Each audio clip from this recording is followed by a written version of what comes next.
আজকে আমি fried rice করব। ফ্রায়েড রাইসের জন্য চালটা ভিজিয়ে রেখেছি। আমি 500 গ্রাম চাল ভিজিয়ে রেখেছি। এটাকে রেখে দেব 15 থেকে 20 মিনিটে। বেশিক্ষণ আমার সময় লাগবে না এই চাল হতে। চালটা ভিজিয়ে রেখে দিলাম। এবার কিছু সবজি আছে, সবজিগুলো ধুয়ে কেটে নেব। সবজি আছে, বিনস আছে, গাজর আছে, একটা ক্যাপসিকাম নিয়েছি মিডিয়াম সাইজে। সবজিগুলোকে কেটে নিলাম। এবার ভালো করে ধুয়ে নেব। সবজিগুলো ভালো করে ধুয়ে নিয়েছি, তার সাথে কড়াইশুঁটি দিয়েছি। গ্যাসে একটা কড়াই বসিয়ে নিয়েছি ফ্রায়েড রাইস বানানোর জন্য। এবার কিছু মশলা আছে, এবার দিয়ে দেবো। তেলটা গরম হয়ে গেছে, এবার গরম মশলাগুলো দিয়ে দিব।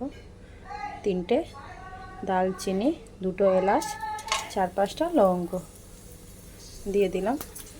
এবার দিয়ে দেব কিশমিশ, কটা কিশমিশ, 10-12টার থেকে বেশি হবে। এবার কিছু দিয়ে দেব কাজু বাদাম। এবার দিয়ে দেব গাজর কোচানো,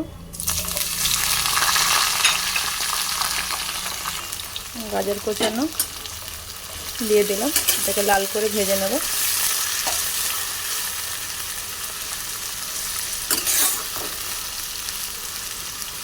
লাল করে একটু ভাজা ভাজা হয়ে গেছে। এবার দিয়ে দেব বিনসটাও দিয়ে দিলাম।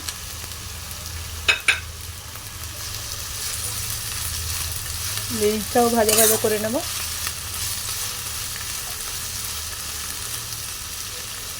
এবার দিয়ে দেব ক্যাপসিকামটাও দিয়ে দিলাম। এটাকেও ভালো করে ভেজে নেব।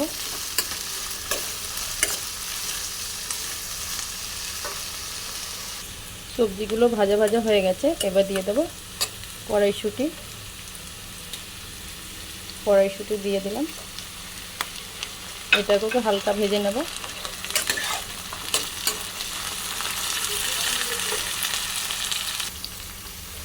কড়াইশুঁটিও ভাজা ভাজা হয়ে গেছে সব সবজিগুলো। এবার দিয়ে দেব স্বাদ অনুসার নুনটা দিয়ে দিলাম।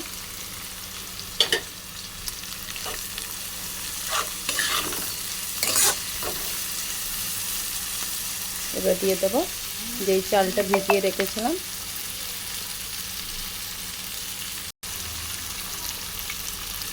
জলটা ঝরিয়ে দিলাম। এবার চালটা দিয়ে দিলাম।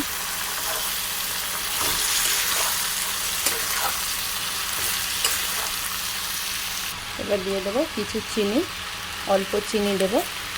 ফ্রায়েড রাইসে একটু চিনি দিলে ফ্রায়েড রাইসের টেস্ট ভালো হয়।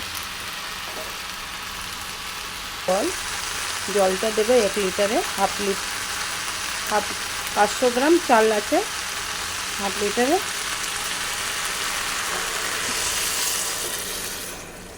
জলটা দিয়ে দিলাম।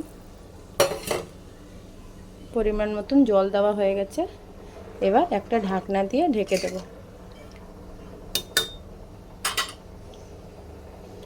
25 থেকে 30 মিনিটের মধ্যে হয়ে যাবে আমার ফ্রায়েড রাইস। ঢাকনা দিয়ে ঢেকে দিলাম।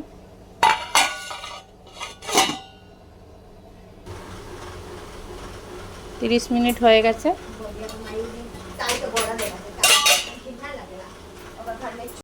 একটু ঘি দিয়ে দেব, একটু ভালো ঘি দিয়ে দেব।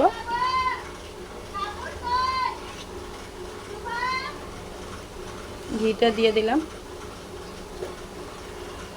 ভাজার সময় রিফাইন তেল দিয়ে ভেজেছি, ঘিটা উপর দিয়ে দিলাম।